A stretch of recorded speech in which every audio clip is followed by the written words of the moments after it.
Are non-dual teachers insane? Well, the answer to that question will depend on your definition of insanity. So here's mine. It has 3 elements. Number 1, you're trying to do something, but what you're trying to achieve is actually impossible. It can't be done. But you don't see that it's impossible because you don't see that your approach to the issue is based on contradictions. Number 2, you think you have actually achieved what is impossible. And number 3, you think you can teach other people how to achieve what's impossible. In other words, your insanity isn't limited to your own mind. You're trying to export it to other people and get them to validate your insanity. So whether or not my definition has any validity will depend on whether it's correct that non-dual teachers are trying to do something that is impossible. So in order to show you how this is impossible, how what they're promising is impossible, I have to look at the topic from different angles. So I'll start with the most simple, and then I'll go up to things that are more and more subtle. But if you bear with me to the end, you will actually come to see why what these non-dual teachers are promising is actually impossible. It can't be achieved no matter what they claim. So I'll start with the most simple, as I said, and I think the easiest way to explain why it's impossible to achieve what they claim they can achieve is the concept of non-self or no-self.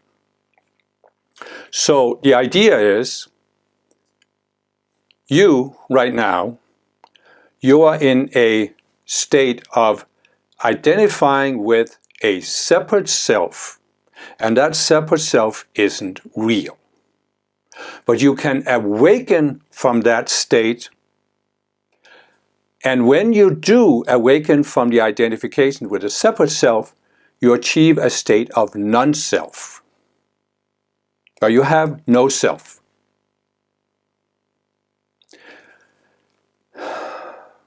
Why is this impossible?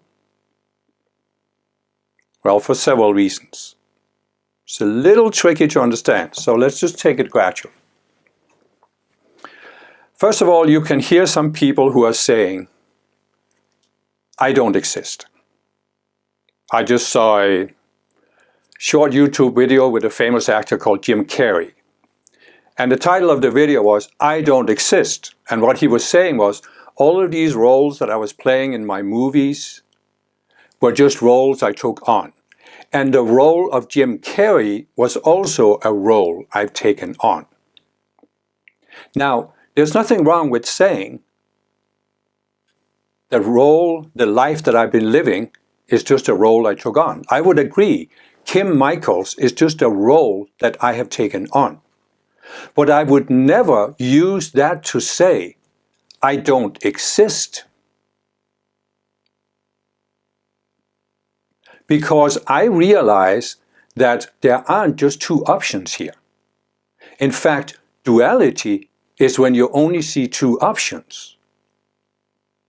So what the non-dual teachers are saying is, you either are a separate self or a no self. Those are the only options you have. No, it's not. And you can see it in this statement with Jim Carrey. I don't exist.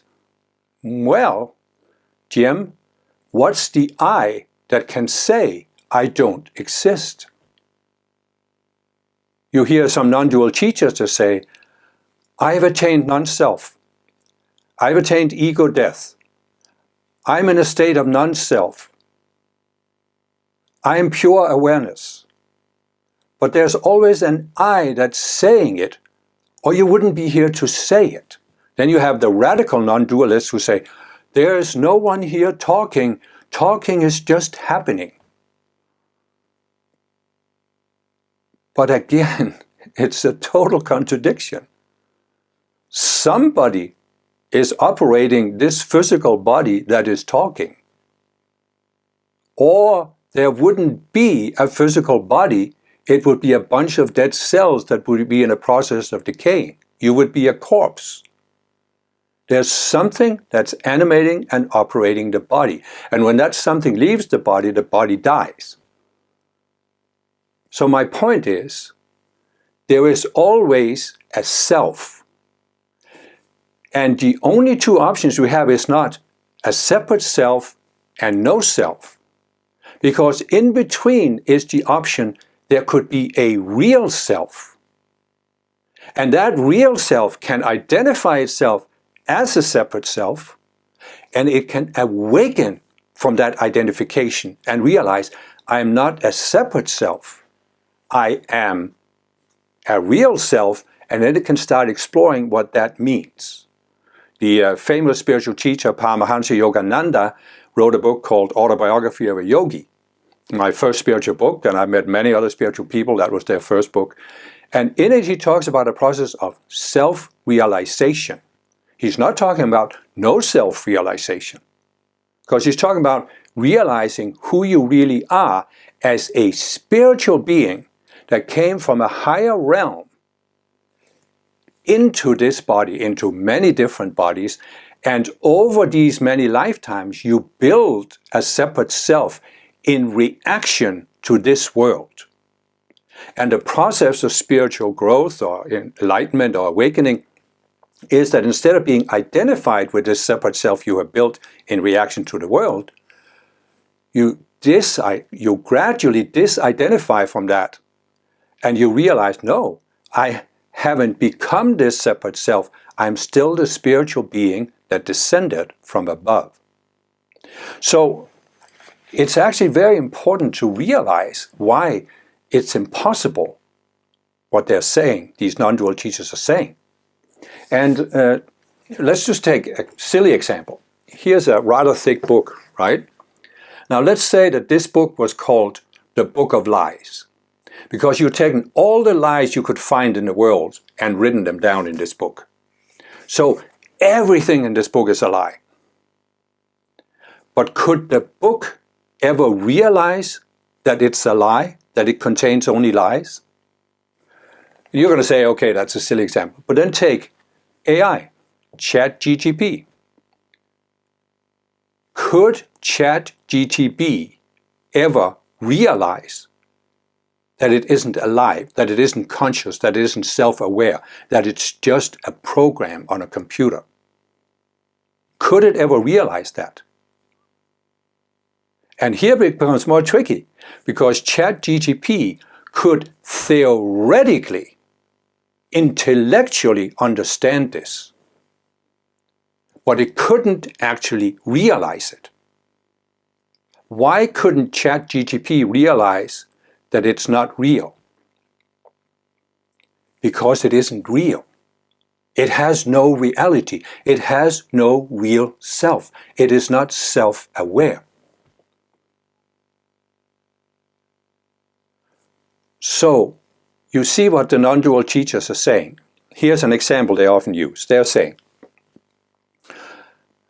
just one famous teacher is using this example. Say you are in London. You go to sleep in London. While you're asleep, you're dreaming that you are walking the streets of Paris. And in your dream, it seems absolutely real that you are in the streets of Paris. You are in Paris. But then you awaken and you realize, no, I wasn't in Paris. It was just the dream that made it seem real. I was actually in London. And the conclusion that is based on this analogy is that your waking state is also just a dream. It's also just illusions that you experience through this separate self. And they just seem real. But once you walk this direct path, you will awaken even from your waking dream. And then you will realize you are no self. You don't really exist. You are just pure awareness. But again, I mean, I agree with the non-dual teachers. We have a separate self. It is unreal. I totally agree with that. I also agree that we can awaken from it. But why can we awaken from it? Can the separate self that is unreal awaken itself and come to see, oh, I'm not real. I don't actually exist. Poof, and it's gone. No. The only reason you can awaken from the illusion of the separate self is that you are a real self. You cannot see that something is an illusion unless you have a frame of reference to something that is real. If everything you see is an illusion, how could you even question the illusion? So the reason why you can awaken, the reason why there has for thousands of years been talk about a spiritual path or a process of awakening or enlightenment or self-realization, the reason for this is you are not a no-self. You are a real self. Now, in order to take embodiment on this very dense planet we call Earth, this real self had to create certain structures in the mind, in the outer mind. And I have talked about it in many of my videos that the mind has 4 levels. There's the highest level, which is the sense of identity. The next down is the mental level where we have our thoughts, then the emotional level, and then finally the physical that integrates with the physical body. So the real self has created the contents of these 4 levels of the mind in order to integrate with the physical body and have the experiences we can have on a planet like Earth. But the real self hasn't become this outer self, this separate self. It's just something you have taken on. So I've used this many times, I know. This is my real eyes. This is my separate self eyes. Everything I see is now colored by the glasses. But of course, I remembered putting on the glasses and I know I can take them off. But what happens to the real self is that over many lifetimes on Earth, we forget that the outer mind is just something we have created. We come to identify with and as a separate self, a separate being. And that separate self is what causes us all the suffering. So it's correct that in order to escape suffering, we have to escape the separate self. But that doesn't mean that we go to a state where there is no self. We actually go to a state where we discover the real self. Okay, so why is it that some non-dual teachers are fixated on this? You're either a separate self or no self. Why is that? Why can they only see these 2 options? Well, it's actually because they have gotten themselves into a logical blind alley, a catch-22. And it's because the modern non-duality movement bases it's really based on an older spiritual tradition called Advaita Vedanta, or for some non-dual teachers it's based on Neo-Advaita, but Neo-Advaita is obviously the new version of Advaita. So Advaita goes back to the 700s where an Indian teacher called Shankara came up with this. But he was of course not coming up with this in a vacuum, he was basing it on the Vedic tradition, which goes even further back. The Vedas were written down around 3,000 years ago. But some say the oral tradition goes much further back, even 10,000 years. Some say it's the oldest spiritual teaching on the planet, at least that has survived. So the problem with this is, and this is something that I know it's tricky to see this. It took me many years to see it. But the problem is that Eastern spirituality is based on this logical flaw. And it is actually, it can be encapsulated in a statement by Shankara that's often quoted by these non-dual teachers, and it's this: only Brahman is real, the world is an illusion. And the way they see this in the East, and certainly in Advaita Vedanta, is that Brahman, or pure awareness, as some non-dual teachers say, is non-differentiated. There's no differentiation in Brahman. But the world is based on differentiation. We have forms. As I said before, a circle is different from a square. And what they're saying is, and what the East is saying is, as soon as there was differentiation there was duality. As soon as there was a differentiation into two different, this created a duality. So what the East is actually saying is that the world is inherently dualistic and can only be dualistic. And therefore, the only way to escape suffering is to escape all duality, meaning all differentiation. And that's why you see in the East this 1,000-year-old tradition where spiritual people think they have to get away from the world. They can't live a normal life. They have to withdraw from the world, sit in a cave in the Himalayas and meditate on God for however many years it takes. And this is based on a fundamental flaw, a failure to realize what duality is. Because duality is not the same as differentiation. Now let me just walk around the topic a little bit and look at it from a different angle, okay? What is it you hear from all of these non-dual teachers today? You can watch their videos.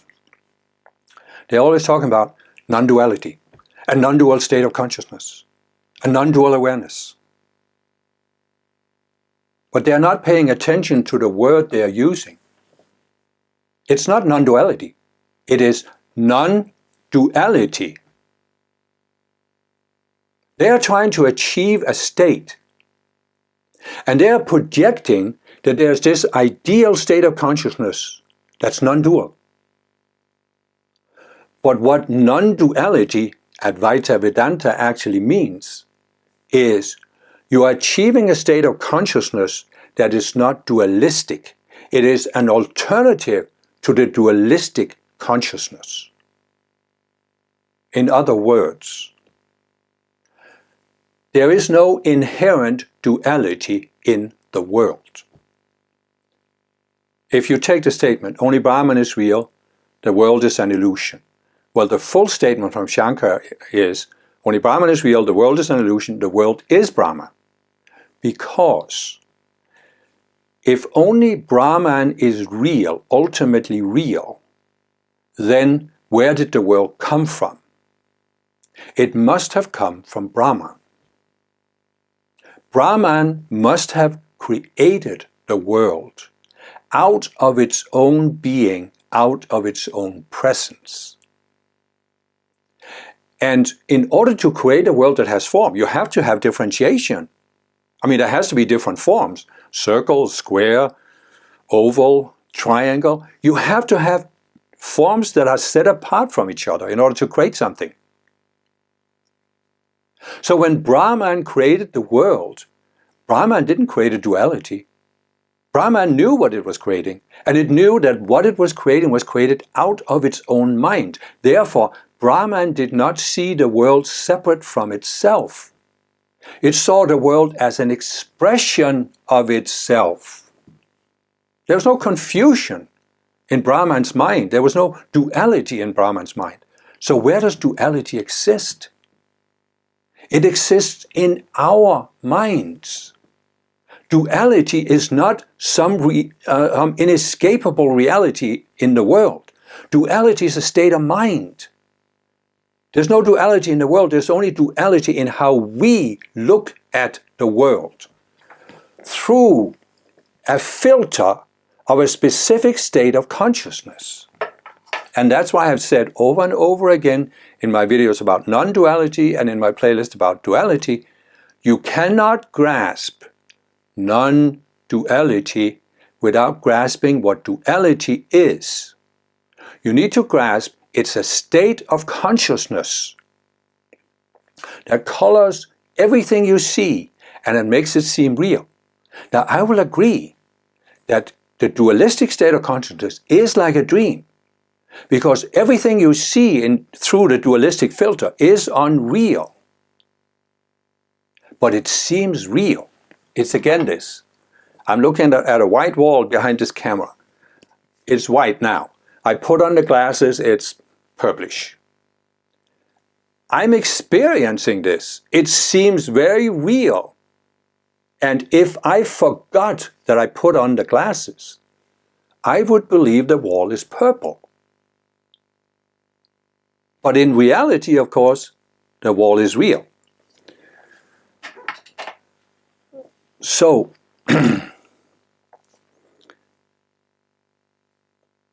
if you are thinking that you can focus on this wonderful non-dual state, and all you need to do is look at this, and one day, poof, you'll awaken, then you're trying to do the impossible.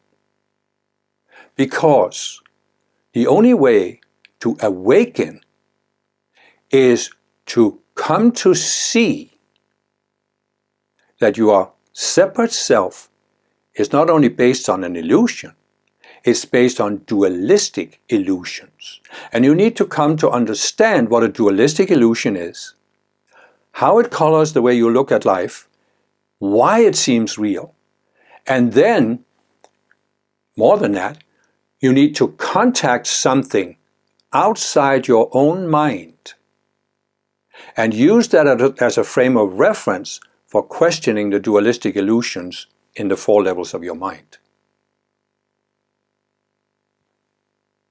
Did you get what I'm saying here?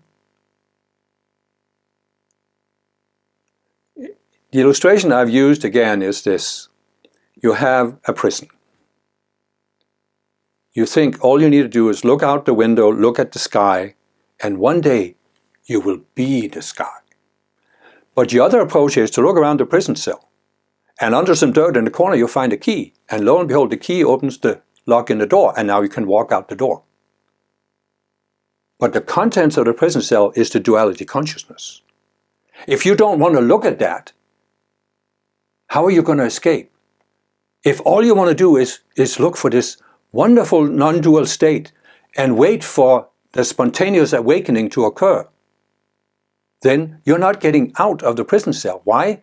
Because your approach to what you claim is liberation is based on duality. You're trying to do what Einstein said. You cannot solve a problem with the same state of consciousness that created the problem. You are in a state of duality as a separate self. You see yourself as a separate self because you have entered this dualistic state of consciousness.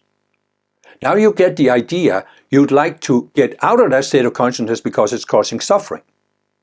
But your approach to getting out of duality is colored by the dualistic consciousness. And that is impossible. It is impossible to escape duality without looking at duality and fully understanding what it is and why it's an illusion. So there's no non-dual state. There is a non-dual state. But that can only be achieved by looking at the dual state, the dualistic consciousness. And this is why we can also look at one of the other myths that are perpetuated by these non-dual teachers, and that's the myth of instant awakening. They are saying, oh, you just need to switch your mind a little bit and you will instantly awaken. Well, as I've said before, I don't doubt that there are some people that in this lifetime, they just needed that final switch and then they awakened.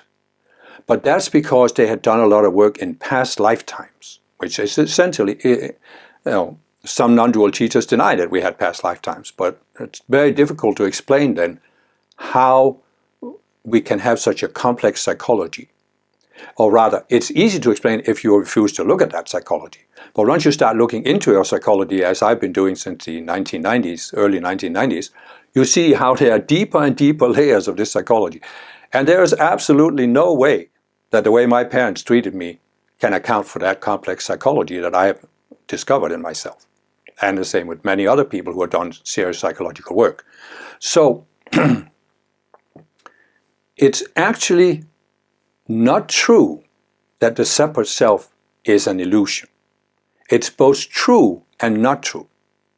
In the sense that, yes, The separate self is based on a number of illusions. The separate self is actually not one homogeneous unity. It is, as I explained in many of my videos, made up of a lot of individual selves that were created in response to specific situations. And each of these individual selves is based on an illusion. That is perfectly correct. However,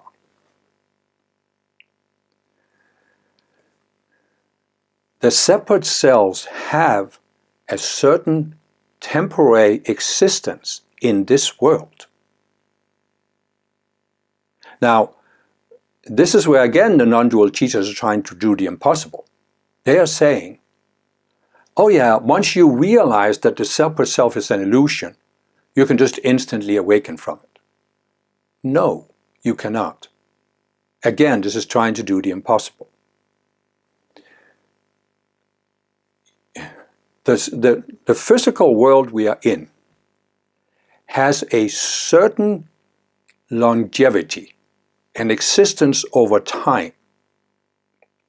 So in other words, a long time ago, you don't need to put numbers on it, but a long time ago, the real self that you are, for the first time descended into a physical body on planet Earth. You were probably shocked at conditions here, because it's a rather dense and dark planet, a lot of things going on here. So in order to psychologically deal with the environment you found yourself in, you created these, what I call separate selves, in the subconscious mind. And it's just like a computer program in the subconscious mind. It's just like I've used the analogy before when you learn to ride a bicycle. At first it seemed difficult, but after some time it became automatic. And that's because you created a subconscious self to deal with bike riding. Well, you also created subconscious selves to deal with many other situations in life. How to deal with being accused wrongly, or being attacked, or being put down by others, all kinds of situations, right? So those cells were created in the identity level, the mental level, the emotional level of your mind.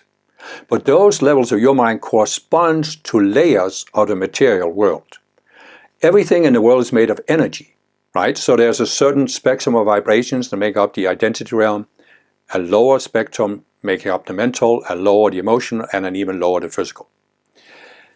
Those energies, yes, they are energies, so they can be changed, they can be transformed. But once the vibration, the energy is in a certain state, it stays in that state until something acts upon it and changes it back. And this is what you do when you take embodiment on Earth. You are creating these structures, the subconscious selves, and you are qualifying energy of a certain vibration. And it stays that way. When your first body on Earth died, you rose up to a higher realm until it was time to come down in another body. But the structures you created in your identity, mental and emotional level didn't disappear. You took them with you so that you started your next embodiment basically at much the same level that you left off your previous one. And you have kept doing this. So what we can basically say is that the process of being embodiment on Earth has two stages. One is we can create more and more of these selves. So we go deeper and deeper into this illusion that we are a separate being. But at some point we have had enough of this. And now we turn around and we start going up. We start going towards a goal that is freedom from these separate selves. But there's only one way to do this, and that is to look at each of these separate selves we have created and consciously undo them. Because you come to see that they are based on an illusion, and you see there's a higher reality. It's the only way it can be done. There is no instant awakening, because you are responsible for what you have done with the energy and what you have done in your outer mind. You created it, and you have to uncreate it. Now, the you that created all this structure in the outer mind hasn't become it. And that's why you have the ability to free yourself from it. But you can only really free yourself from it when you realize you are not it. You haven't become it. This is not who I am. That's why there's validity to this process of self-inquiry. Who am I, or what am I? The real question is, am I the separate self, or am I more than the separate self? It's not, am I the separate self, or am I no self? No. What self am I? So, in order to begin this awakening process, what do you need to do? Well, one thing that is very helpful to do is to recognize how the mind works. So, let's go back to this idea, the analogy. You fall asleep in London, you're dreaming you are walking in the streets of Paris. In your dream, it seems completely real, you're in the streets of Paris. But obviously you're not.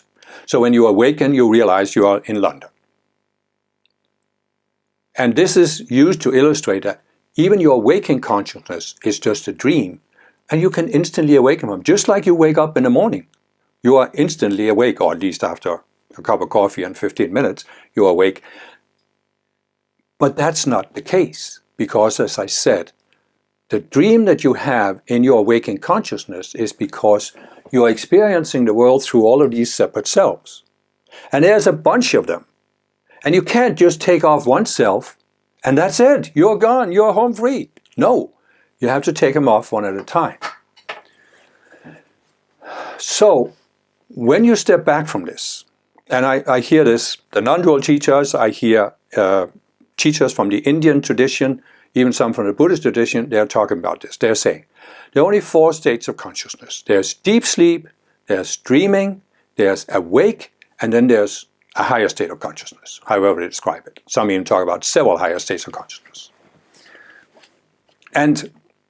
But they all overlook the significance of dreams. Why do we have dreams?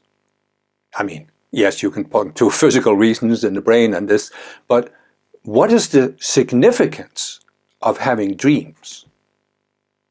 If you step back from this, you realize what dreams are demonstrating to us is that our minds have the ability to create something that is entirely created in the mind, but that to us seems completely real. So here you are, you're dreaming, you're walking through the streets of Paris, and it seems completely real to you. I mean, it's to the point where you can smell the freshly baked bread in the bakeries. You can touch a building. You feel you're physically there. But when you awaken from the dream, you realize what you experienced in the dream was completely created in your mind, created by your mind. So this means that the mind that we have, the 4 levels of the mind, it has the ability to create something that seems completely real when we experience it from inside. In other words, our minds can create colored glasses, and when we put them on, we think what our minds have created is real. The significance of waking up is to realize what the mind had created was not real compared to the world I'm experiencing in my awakened state. The significance of this is that what spiritual growth, what awakening, enlightenment is all about, is coming to realize that yes, what we are experiencing in our waking state is also colored by the mind. Now, this is a little tricky because, as I said, there's a wall across from me. The wall is white. When I put the glasses on, it looks purple. But the wall hasn't changed. It's my perception that has changed. And that perception is in my mind only. It's not a reality outside my mind. So, when you wake up in the morning, you are realizing your dream was entirely created in the mind. And we think, of course, that what we experience in the waking state is a real world. It is exactly the way we see it. But the process of awakening is not to come to a point where you realize, oh, there's no world, there's nothing that's real. No, there is still a white wall across from me. I've just taken off the glasses. So in my normal waking state, I would be like this. I'm wearing the glasses, I don't realize it. Then, through a process of gradually beginning to question, is it real what I'm seeing? Am I really wearing glasses? Am I potentially just wearing some glasses and not seeing the wall as it really is? And then I take the glasses off, and now I see, oh, the wall is white. It's not that I see, oh, there's no wall, there's no world, nothing exists, I don't exist, poof, and you're gone. No. It's not a matter of coming to see that the world is a complete illusion. It's a matter of coming to see what the world really is, which ultimately means that the world is an expression of Brahman or the Creator. You see, the illusion in our normal waking state of consciousness is, oh, I'm a separate being, I'm living in a world of separate things, building, trees, other people. And maybe I can have a theory that this world was created by some God up there in heaven, but I'm separated from that God. That's the normal state of consciousness. But the awakened state of consciousness is, I'm not a separate being, I don't exist independently, but I do exist. And the world is not separated because the world is an expression of the one mind, the one source. So, when you realize this, you can ask yourself a simple question. Why did God or Brahman or the Creator create the world? And why did Brahman, God or the Creator, create me? Why am I here? Why do I exist? And this is the question again that the non-dual teachers don't ask. And why? Because they put themselves into this logical blind alley that all differentiation is duality, duality causes suffering, and in order to escape duality, you have to escape differentiation. There's no self, there's no world. You don't need to look at the world because it's an illusion. You don't need to look at your separate self because it's all an illusion. You just need to awaken from the dream. But when you are open, you can ask yourself a question. Why is it all here? Why am I here to see the world, to experience the world? And as I've explained in a number of my videos, including my video about how the world was created, there is a purpose for this. And for many non-dual teachers, it seems there is no purpose beyond awakening to nothingness. But the purpose is, there was an original being, I call it the Creator. That being, in its own mind, that being was self-aware, it has a mind, and it decided to create a world that has form. It's a long process which I describe in my video about how the world was created. But the Creator decided to create a world of form. And then it decided to create self-aware extensions of itself, send them into this environment, so that these beings could interact with the environment. And the way we were created, you and I and everybody else, was we are extensions of the Creator's being. We are not the fullness of the Creator's being. We have a point-like sense of self. And we started out having a very localized sense of self. I've said it's like you are standing on a football field and you have a little flashlight. It lights up a little circle around you, and that's what you can see. So you interact with the things that are in that circle, and by doing that you actually grow. You expand your sense of self. You grow your sense of self-awareness. And as you grow, it's like the flashlight becomes wider, and now you see a larger circle. You interact with what's in that circle, you expand the circle again, and you keep doing this. So basically, we are created to start with this point-like sense of self and gradually expand it. And we can ultimately expand it to the level of the creator itself. We are actually creators in the making. We have the potential to reach that creator consciousness, but we're not going to do that here on Earth. Let me just emphasize that. But anyway, so how do we grow? Well, we only grow by experimenting with our sense of self. And that means what? We must have been given free will by the creator. Now again, you can find non-dual teachers who basically deny free will. They're basically talking like the scientific materialists who say, well, we have no free will because our consciousness is produced by the physical brain. That's essentially what these non-dual teachers are saying. We have no free will because the separate self is just an illusion. But the thing is, we do have free will, and as a result of having free will, we have two options for experimenting with our sense of self.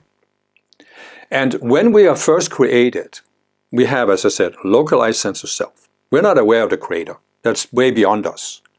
But we are aware that we are connected to something outside our own minds, something that's real. And so the one option we have when we start out is we can say, oh, what am I connected to? I want to know what I'm connected to. And you gradually expand your sense of awareness of what you're connected to outside your own mind. But at the same time, you're also experimenting with what can you do with your mind, like with the 4 levels of the mind. And you look at planet Earth, and that's why I have in other videos compared planet Earth to a reality simulator or a theater where you can play many different roles. Like Jim Carrey was talking about, he's played all these roles in movies. Well, it's the same in a theater. You can say, okay, I want to play Hamlet, or I want to play Ophelia, or whatever. And this is what you can do here on Earth. Earth is an environment where you can play different roles and therefore have different experiences. But how do you play a certain role? Well, you play a certain role by creating structures, selves, in the identity, mental, and emotional level. That's how you play a role, because those structures are like putting on these glasses. And now it seems real that you are Hamlet. To be or not to be. It seems real to you. Otherwise it wouldn't seem real. So this is what we do when we're in embodiment on Earth. But this isn't duality. See? Because again, you can play a role and still know that you are connected to something. In other words, you can go into a theater, you put on the makeup, you put on false teeth, you put on a hump, and you are saying, the bells, they torture me, because you think you are the humpback from Notre Dame. But you remember, it was just something you put on, and when the play is over, you go off the stage, you take off the makeup, and you return to your normal life. That's how you see yourself as a connected being while playing a role. But then the other option is to go into a state where you see yourself as a separate being instead of a connected being. So you could say, connected, I'm putting on the glasses, but I remember I put on the glasses. Separate, I put on the glasses and then I forget that I'm wearing the glasses. So I think the only way to see the world is through the glasses. And that is the state of separation. And in order to enter separation, we have to use the duality consciousness. In other words, you are here at a certain level. You decide, I want to experience what it's like to be a separate being. Fine, you're allowed to do this. You have free will. But then you go into this state of separation, and in order for this to seem real, you must forget that you were ever connected. You must forget that there is a reality outside your own mind. Listen to what I'm saying here. What do you do when you go into duality? What do you do when you go into separation? You're not changing the real world. Because the real world was not created by your mind. There is a real world that wasn't created by your mind.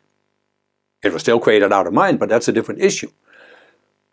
So, but in order to go into separation, you have to create an illusion, because the reality is everything in the world was an expression of Brahma, and therefore everything is connected. Everything is connected by this one mind. And that's what you're connected to. You're connected to the one mind. So in order to experience that you are separated from the one mind, you can't in reality be separated, right? Because everything is out of it, the one mind. But you can have the illusion in your mind that you are separated. But that illusion, just like the dream that you are in Paris, is entirely created in your mind and in the collective mind of humankind on a planet like Earth. But nevertheless, it's entirely created in the mind. The thing is, in order for the illusion that you are a separate being to seem real, you must forget you put on the glasses, right? So you go into separation, and now you are reacting as a separate being to conditions on Earth. You are reacting to other people who are also in a state of separation. Now, when you are a connected being, you realize the fundamental truth that is expressed in most religions. Do unto others what you want them to do unto you. Why? Because we are all connected. So if I harm you, I'm actually harming myself. And if I'm not stupid, I'm not going to harm myself by harming you.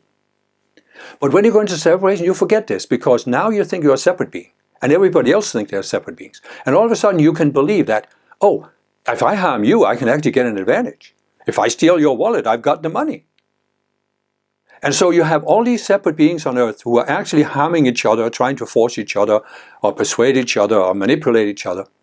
And when you are exposed to that from somebody else, you're reacting to it. So in other words, in order to go into separation and duality, you're creating one overarching separate self. The idea that you're a separate being. But then you're exposed to abuse from somebody, and in order to deal with that abuse psychologically, you create what I call a separate self in the subconscious mind. And then you are now reacting to similar situations through that same self. But then you're exposed to another situation. Now you create another separate self. So what I'm saying is, it's like you're at a certain point, and you're going into this maze or underground tunnels, a mine full of all these tunnels. And every time you react to something through that separate self, you're going deeper into the mind. So you're going deeper and deeper and deeper. And the deeper you go into the mind, the more you suffer, the more tense you become, the more everything becomes a strain. To uphold this illusion that you are a separate self becomes a greater and greater strain, until it comes to a point where it's so intense, it's so hard, it's such a hellhole, your mind has become such a hellhole, you can't stand it anymore. And then you say, deliver me, help me get out of here. Right? But now remember, here comes the whole issue that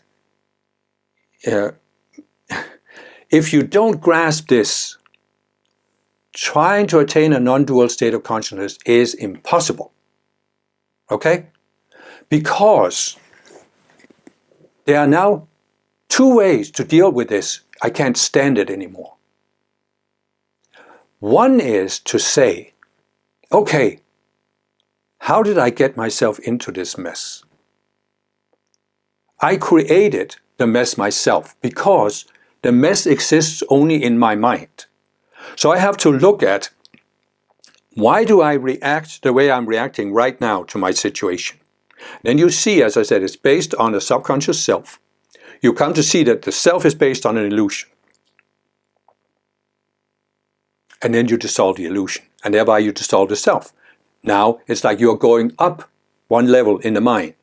Then you look at the next self. You dissolve that, you go up, and you keep going up until you're back up where you started, where you can again fully accept your connected being. And you can do this because everything is created out of the one mind. So even though you have gone into illusions, again, as I said, what can come to see that there's an illusion? Only that which is real. So the real you took on an illusion, but the real you hasn't become the illusion, which means you can actually step outside the illusion, connect to the one mind, and use the one mind to see through that illusion. That's how you free yourself. So this is the real spiritual path, the real path to awakening or enlightenment. But there's an alternative to this, and that is the false path.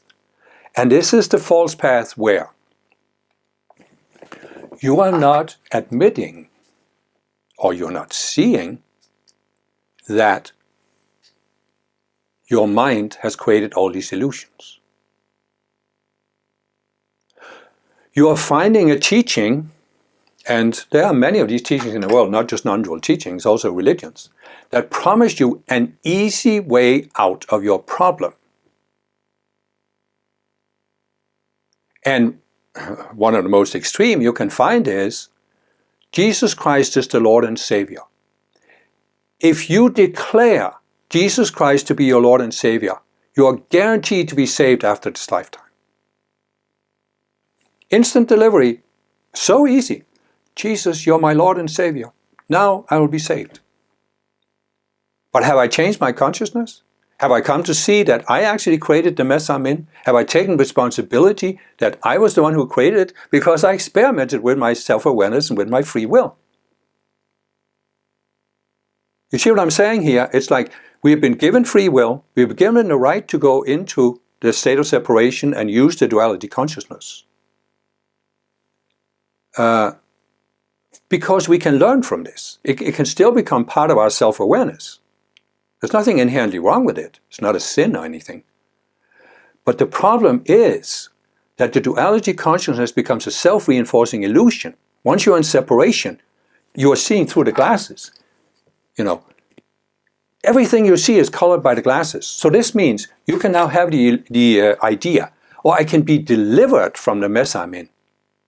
But you are still seeing through the glasses, and therefore the path to delivery that you see is still colored by duality. And that's what I'm trying to say. If you are seeking to escape the duality consciousness, attain a non-dual state of consciousness, but your approach is colored by the duality consciousness, you are trying to do the impossible. And the only way to avoid this is to be willing to look at the duality consciousness, what it does, and admit you have dualistic illusions. And you are the only one who can uncreate them. No teacher can do it for it. No savior can do it for you. You created the separate selves by making a decision based on an illusion. You are the only one who can uncreate the separate selves by making a decision based on a higher understanding, a higher reality. And so it's actually, the purpose of the whole thing is our growth. You need to remember. Our growth in self-awareness. And going into duality and separation is part of that growth. At least we need to experiment with duality, because the purpose of this world we are in is to give us that environment. We can play the different roles we can play as separate beings until we've had enough of it. And then we can consciously choose to leave behind the possibility of using our free will as separate beings. That's how we ascend to the spiritual realm. That's the process of awakening or enlightenment, where you voluntarily and consciously give up the possibility of using your free will and your self-awareness as a separate being. You give up seeing yourself as a separate being. And so, in a sense, you could say Earth is a theater where you can play many different roles until you've had enough of playing all of the roles, so you decide, I don't want to be in the theater anymore. And in order to be free from the theater, you have to undo all these separate selves that allowed you to play all these roles and believe they were real. You basically have to come to the point where you realize, it's not that you realize, oh, this world is not real. It's what you realize, all the roles that I have played, all the roles that I possibly could play in this world are not real. They are not who I am. I can play a role, but I don't become the role. And therefore, I can free myself from it. But you have to do that one step at a time. Why? Because you learn by putting on the costume and playing the role, and you learn by taking off the costume. In fact, you fully learn. The learning process is only fully realized when you consciously take off the costume. And that's why if the Savior came and whisked you to heaven, or if you had an instant awakening to the non-dual state, you would not learn anything. You would not learn the fullness, and it is your growth and self-awareness that is the purpose for your existence. The non-dual teachers are essentially telling you that there is no purpose for your existence. The purpose for your existence and all your suffering is to return to nothingness. Just center in your heart right now and see what you sense. Does this resonate with you, that there is no purpose to your existence and that you should just return to nothingness? Or does it resonate with you that there is a purpose for your existence, and that is to attain higher and higher levels of self-awareness, become more and more aware not only of this material world, but the spiritual world that's beyond the material world, until you fully realize what is your source, where did you come from? What resonates with you? And so this is another aspect of this. And that is that the non-dual teachers, they're essentially portraying their teachings as the highest possible spiritual teaching. There is nothing higher than this. This is the highest possible spiritual teaching, is that nothing is real and you don't exist, and there's no purpose for life.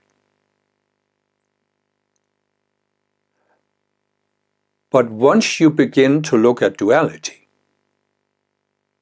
and once you begin to realize what the dualistic consciousness really is, you see why this is insanity. This is simply a form of insanity. And here's why.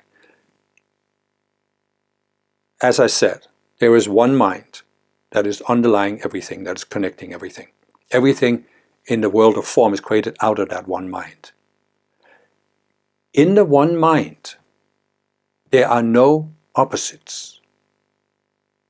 Okay? You have the concept in Christianity. You have the concept, there's Christ. But then there's Antichrist, the devil. You have other religions talk about the God and the devil. Some Gnostic teachings are talking about God and the demiurge. So there's good and evil. And so the idea is that these are complete opposites. I mean, Antichrist is the complete opposite of Christ, and Christ is the opposite of Antichrist. But that's not the case. In the one mind, there are no opposites. There's nothing that's separate, therefore there can't be opposites. But in duality, in the dualistic mind, the dualistic illusions, there are opposites. So, Christ and an opposite called Antichrist don't exist in reality. You can say Christ exists in reality, but the Christ that has an opposite doesn't exist in reality. The Christ that has an opposite is a dualistic image created in the dualistic mind. And the Antichrist is the dualistic image. And this is the thing, the dualistic mind can only think in terms of opposites, and it projects that the opposites are real. They really do exist. There is a God and there is a devil, but the God that can be seen from the duality consciousness is not the real God. The Tao that can be named is not the real Tao. And the devil that can be seen from the consciousness of duality doesn't exist either. It's all make-up. It's all make-believe. It's all created in the dualistic mind. It's all just coloring of the glasses. And so, why is that? Because the only way you can believe you're a separate being is to believe that there is a fundamental division, there's a fundamental duality between something that is there and something that's separate. It must seem real. Now, when you go into duality, mind you, it's not that you are seeing yourself as separate from something real. You forget there's something real. And all you see is what's created in duality, but duality can only create these opposites. So you can still, in duality, have the idea that there's a God, but it's the remote God up there in the sky. And you can possibly deny that God, or you can curse that God, or you can be a Satanist who tries all kinds of stuff. But the point is, the God you see from duality doesn't exist. It's not real. And so, to get back to what I said about the non-dual teachers, when you are in duality, you can come to a point where you've had enough of duality. You have enough of suffering. But you want to have an escape from suffering. But you're still colored by duality. So your approach to escaping is colored by the dualistic mind. And in the dualistic mind, there are always the two opposites. Something that is absolutely true, something that is absolutely false. And that's why in the dualistic mind, there's always this value judgment. This is better, this is good, this is evil, this is better, this is worse. And so, what I'm saying is, only the dualistic mind can come up with the idea that there's an ultimate spiritual teaching. There's an ultimate path. There's an ultimate state of consciousness. Why? Because when you go into separation, as I said, you create one overarching separate self, which we can call the ego. And this ego is based on separation. And the ego has a fundamental sense of lack. Perhaps it's a lot to go into here, but it's very important to at least understand this. When you see yourself as a connected being, you don't have a fundamental existential sense of lack, because you sense the connection and you realize, I can expand my connection, and by expanding your connection, you become more and more whole, more and more fulfilled. When you go into separation, you lose that connection. Therefore, you have an existential sense of lack. And the ego cannot see that the only way to fulfill that sense is to go back to being connected and expand your connection. The ego can only see that the way to fill the lack is to find something in this world.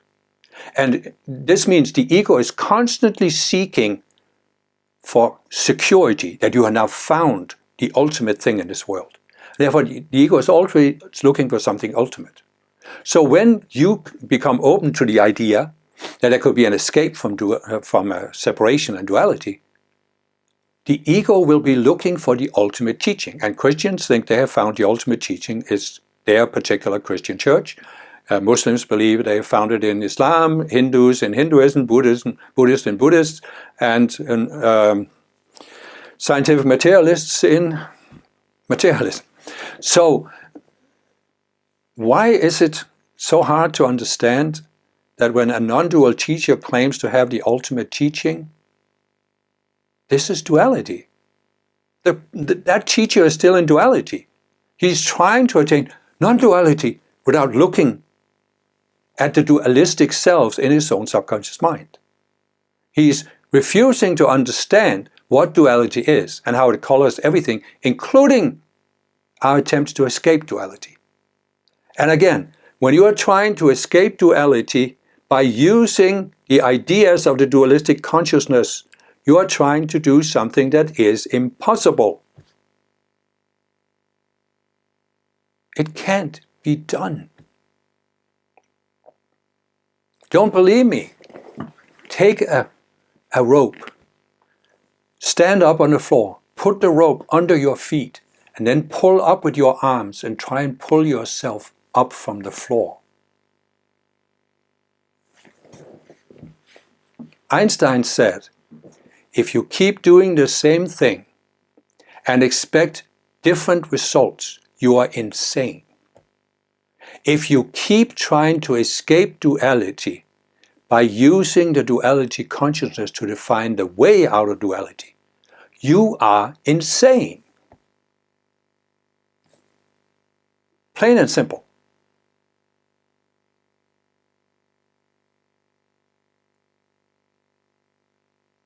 The only way out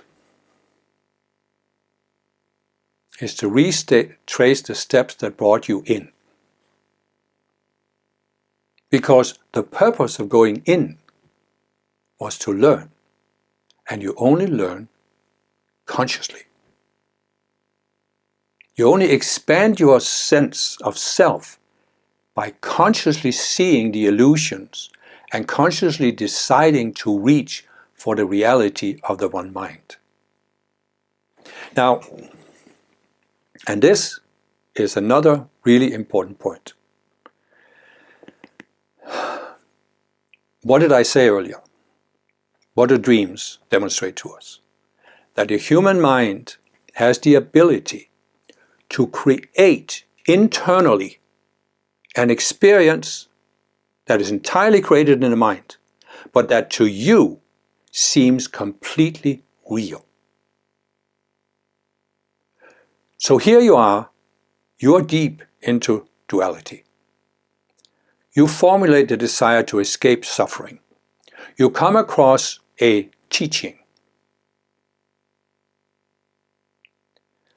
And that teaching talks about, oh, you're suffering because you have a separate self, and the way to escape suffering is to have no self. What does your mind do? Subconsciously, without you realizing.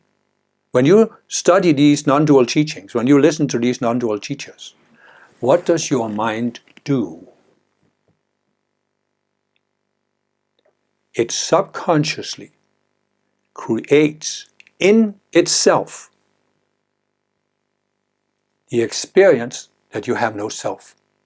You're not a self. You're pure awareness. And it projects this from the subconscious level, from the identity, mental and emotional level, onto your conscious mind. And when you don't question this, when you don't realize what's going on, what your mind is projecting seems completely real to you. And that's why you can have people who go around saying, I've attained a state of non-self, or I'm awakened, or I'm enlightened. They have an experience. It seems real to them, but the experience is produced inside their own minds. They just don't realize it. And that's the whole purpose of life on earth, is to have the experiences you can have here until you've had enough of them. So you can say, but Kim, everything you're saying, isn't that just an experience produced in your own mind? And see, this is duality. This is duality. In duality, you can question everything. Nothing is real in duality, right? So there's two opposite polarities. I'm saying the non-dual teachers are not, what they're saying is not real. You can flip that and say, what if what you're saying is not real? That's duality. And there's no way to determine in duality what's real and unreal. But what have I been saying throughout this video? I've been saying the mind is able to create internally something that seems real to the conscious you.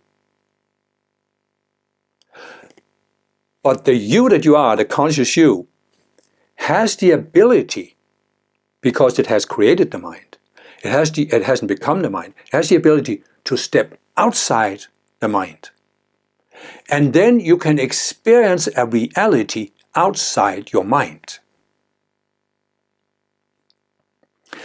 And when you have that experience, you have a frame of reference for questioning the sense of reality you get inside your mind.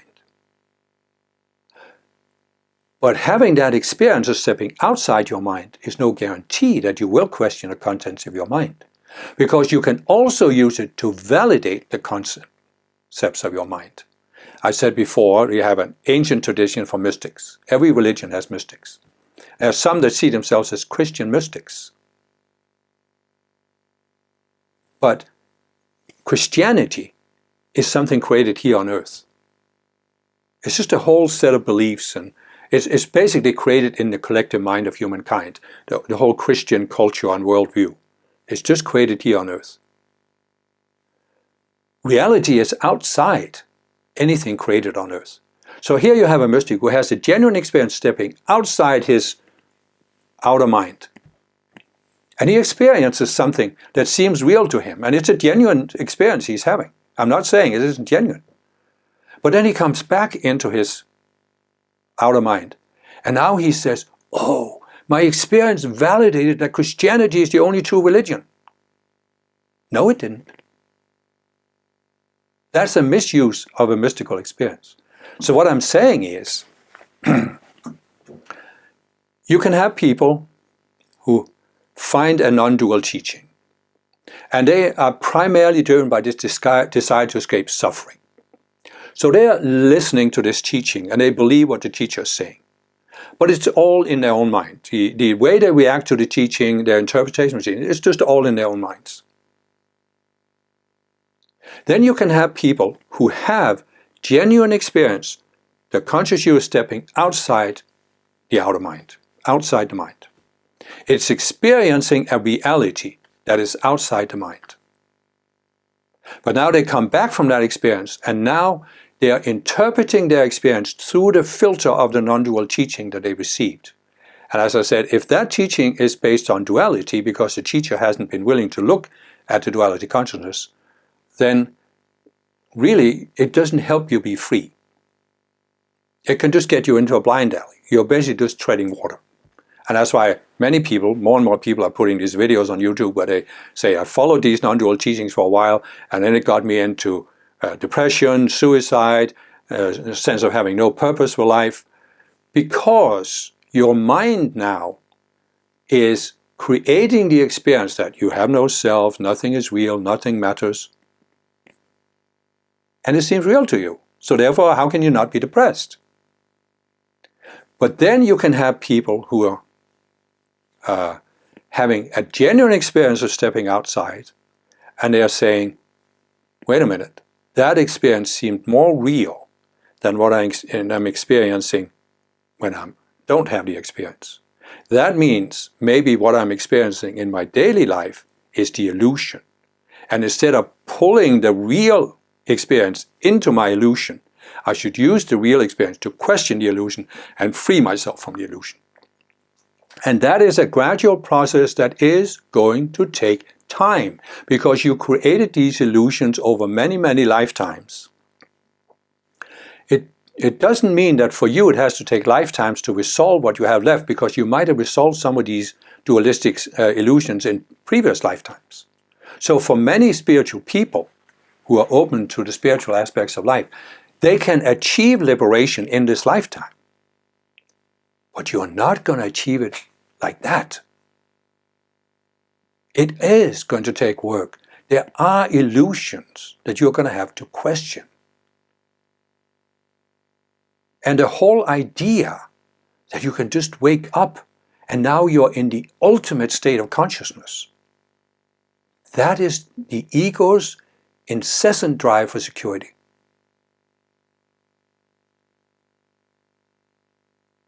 And I'm even saying, you have this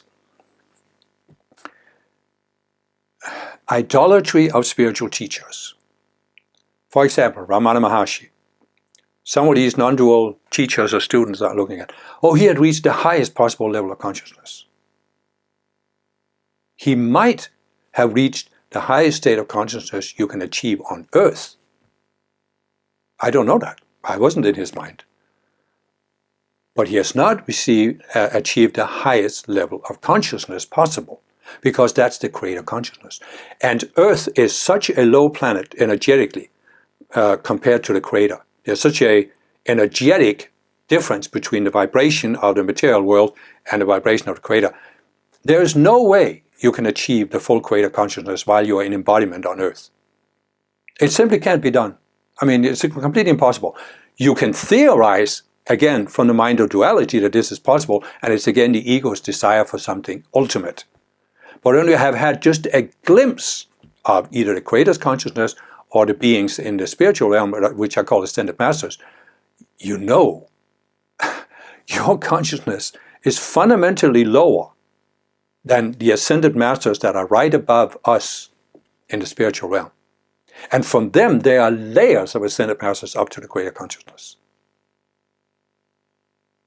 And that's again why, you really, definition of insanity, you think and achieve the impossible. You think you can achieve the highest possible state of consciousness here on earth because you can come to the ultimate realization that nothing is real, nothing exists, and all differentiation is duality.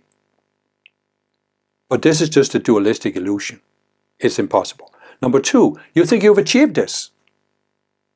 But this is an experience produced inside your own mind. And it only seems real to you because you don't understand how the dualistic mind can create something that seems real, but is entirely an illusion. And you are claiming you can teach other people how to reach this state that you've reached. And yes, you're actually right. You can teach other people how to have their minds produce the same experience that you are having. But that's not escape from duality. It's not non-duality. It is just an experience produced in your own mind.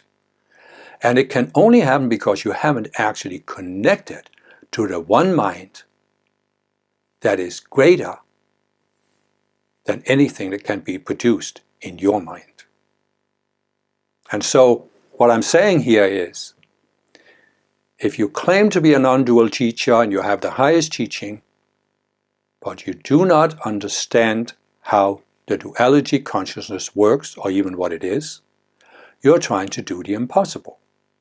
And trying to do the impossible, thinking you have done the impossible, is, in my view, a form of insanity.